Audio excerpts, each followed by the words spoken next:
இயேசு கிறிஸ்து யூதா நாட்டின் பெத்லகேமில் கிறிஸ்துமஸ் தினமாக கொண்டாடப்படும் நாளில், முக்கியமாக டிசம்பர் 25 பிறந்தார் என நம்பப்படுகிறது.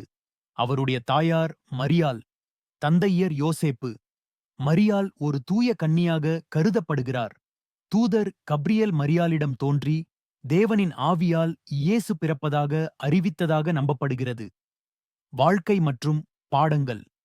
இயேசு குழந்தை பருவத்தில் நாசரேத்தில் வளர்ந்தார். 30 வயதில் அவர் தனது தேவபரிசுத்த பணியைத் தொடங்கினார். அவர் எண்ணற்ற நற்செய்திகளைப் புகட்டினார். பரிசுத்த வாழ்க்கை, அன்பு, மன்னிப்பு, தயை, நற்குணங்கள் மற்றும் தேவனை நேசிக்க வேண்டும் என்பதையே மையமாகக் கொண்டது. அதிசயங்கள். இயேசு பல அதிசயங்களை செய்தார் என நம்பப்படுகிறது. அவை காயமடைந்தவர்களை குணமாக்குதல், கண்விழிக்க முடியாதவர்களுக்கு கண்விழிக்கச் செய்தல், நீர் மீது நடத்தல், இறந்தவரை உயிர்ப்பித்தல், அப்பம் 2 மீன்கள் கொண்டு 5000 பேருக்கு உணவளித்தல், குற்றச்சாட்டுகள் மற்றும் சிலுவை.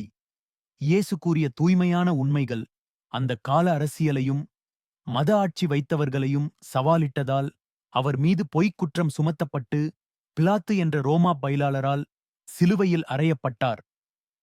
உயிர்த்தெழுதல். இயேசு சிலுவையில் மரணமடைந்த 3 நாட்களுக்குப் பிறகு உயிர்த்தெழுந்தார் என கிறிஸ்தவர்கள் நம்புகிறார்கள். இதுவே கிறிஸ்தவ நம்பிக்கையின் மையமான செய்தி. இதைத்தான் ஈஸ்டர் என்ற திருநாளாக கொண்டாடுகிறார்கள். வானத்திற்கு ஏறல். உயிர்த்தெழுந்த பின்பு 40 நாட்கள் பரிசுத்த சீடர்களுடன் இருந்து வானத்திற்கு ஏறி பரலோகத்தில் அமர்ந்தார்